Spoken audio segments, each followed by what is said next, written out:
साध संगत जी, प्रेम से कहना धान निरंकार जी। एक नई साखी के साथ स्वागत है आप सभी का आपके ही अपने चैनल पर। आज की साखी का विषय है ईर्ष्या। चलिए सुनते हैं आज की ये साखी।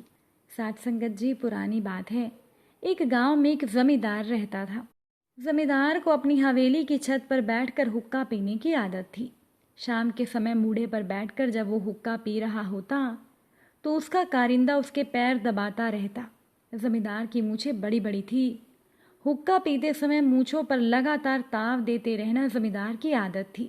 उसकी हवेली के सामने एक व्यापारी सेठ भी रहता था। जमींदार की हवेली 3 मंजिल की थी और सेठ की 2 मंजिल की थी। सेठ ने भी अपनी हवेली की 3 मंजिल करवा ली। जमींदार के सामने वाली हवेली की छत पर अब सेठ भी ठीक उसी तरह बैठने लगा जैसे जमींदार बैठता था। उसने जमींदार से भी लंबी मूछें बढ़ा ली और मूड़े पर बैठकर मूछों को ताव देने लगा। दोनों हवेलियों की छत इतनी करीब हो गई थी कि आराम से आपस में बातें की जा सकती थी। जमींदार ने सेठ से कहा, सेठ, तूने अपनी हवेली की छत हमारे बराबर ऊंची कर ली, जो कि गलत बात है। तुझे हमारी बराबरी नहीं करनी चाहिए। फिर तूने मूछें बढ़ा ली और अब तू हमारे सामने बैठा मूछों पर ताव दे रहा है। सेठ ने कहा, मेरा मकान, मेरी छत, मेरी मूछें, आपको क्या परेशानी है सरकार?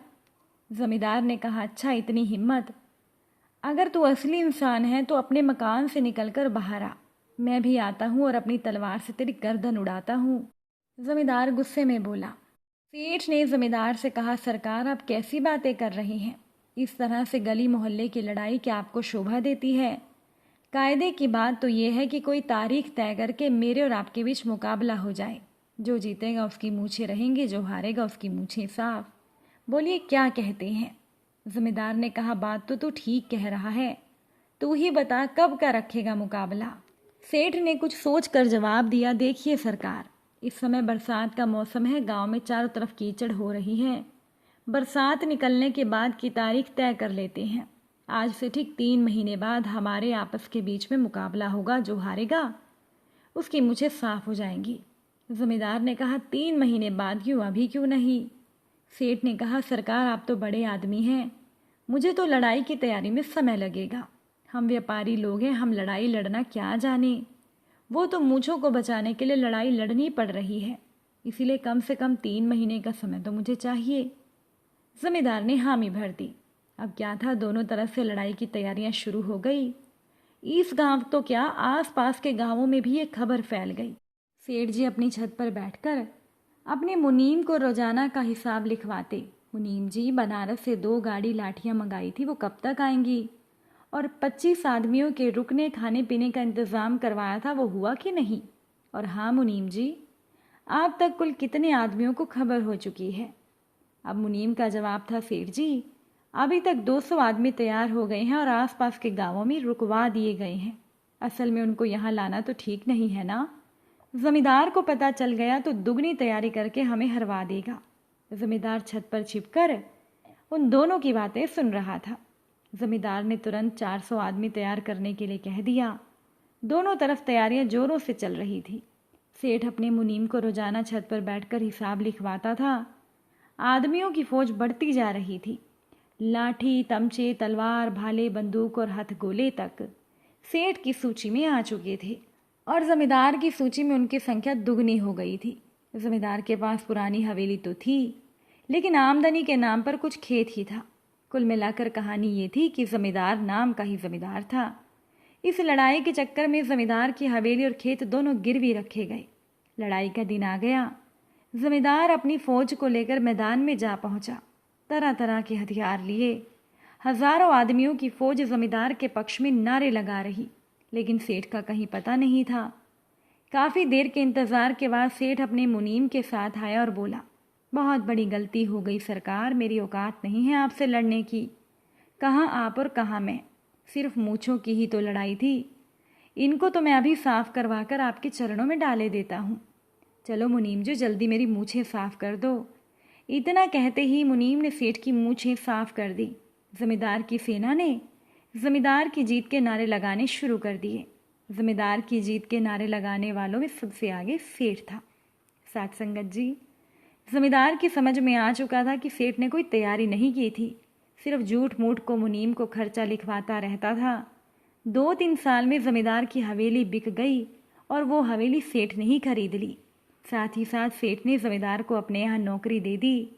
सेठ की मूछें फिर उगाई और अपनी हवेली की छत पर बैठकर वो अपनी मूछों को ताव देता रहता था और वो जमींदार जो अब सेठ का नौकर बन चुका था उसे देखता रहता था।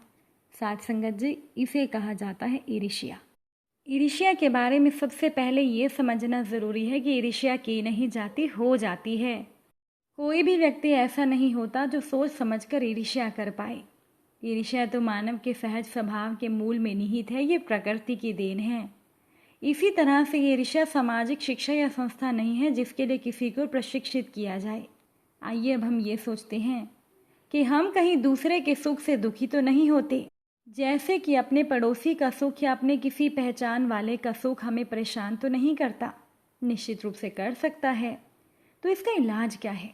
कैसे हमारा स्वभाव ऐसा हो सकता है कि हम ईर्ष्या ना करें और दूसरों के सुख से हमारी की गई ईर्ष्या हमारे सुख को दुख में ना बदल दे। हमने अक्सर सुना और पढ़ा होता है कि अमुक व्यक्ति ईर्ष्यालु स्वभाव का है, जबकि ये संभव नहीं है। सच्चाई ये होती है कि वह ईर्ष्यालु व्यक्ति इतना बुद्धिमान और अनुभवी नहीं होता कि अपनी ईर्ष्या को छुपा सके और सहज रूप से प्रदर्शित ना होने दे। जो लोग जितना अधिक ये कहते हैं कि उन्हें किसी से जलन नहीं होती, ईर्ष्या नहीं होती, वो कितना सत्य बोलते हैं इनका पता तब चलता है जब उनका आचरण कहीं ना कहीं उनकी सावधानी से छुपाई गई उनकी ईर्ष्या की भावना को प्रकट कर देता है। कोई व्यक्ति शिक्षित है या अशिक्षित, इस बात से ईर्ष्या के स्वभाव पर कोई असर नहीं पड़ता।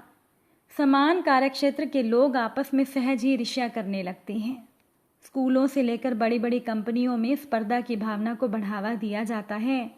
माता पिता अपने बच्चों को परीक्षा में अधिक अंक लाने के लिए उन तरीकों को अपनाने के लिए भी कहते हैं जो कि बच्चे की वास्तविक और स्वाभाविक शिक्षा का अंग नहीं है। इसी तरह से कंपनियों में भी अपने कर्मचारियों में स्वस्थ स्पर्धा से हटकर गलाकाट ईर्ष्या पैदा की जाती है, जो आगे चलकर स्वयं जीतने की इच्छा को बदलकर दूसरे को हराने की इच्छा में अपना द्वेषपूर्ण रूप ले लेती है। आखिर इस ईर्ष्या के असली मायने क्या हैं? यदि समाज के विभिन्न स्तरों पर देखें तो ये ईर्ष्या किसी के लिए प्रेरणा भी बन जाती है और उसकी सफलता का राज भी।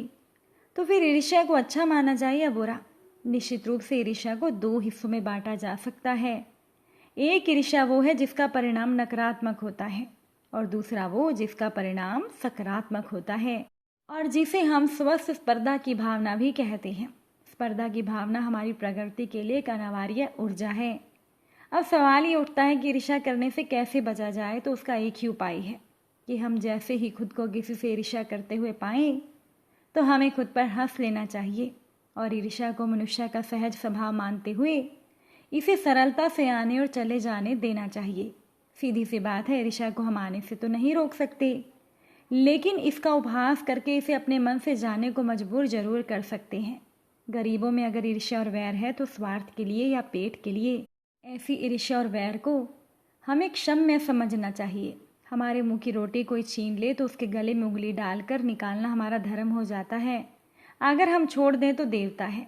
बड़े आदमियों की ईर्ष्या और वैर केवल आनंद के लिए है। साथ संगत जी, ईर्ष्या का दुख प्राय निष्फल ही जाता है। अधिकतर तो जिस बात की ईर्ष्या होती है वह ऐसी बात होगी जिस पर हमारा वश नहीं होता। अगर आज की ये साखी आपको अच्छी लगी हो, वीडियो को लाइक शेयर ज़रूर कीजिएगा। आप सभी से फिर मुलाकात होगी नई साखी और नए विचारों के साथ। साथ संगत जी, प्यार से कहना, धन निरंकार जी।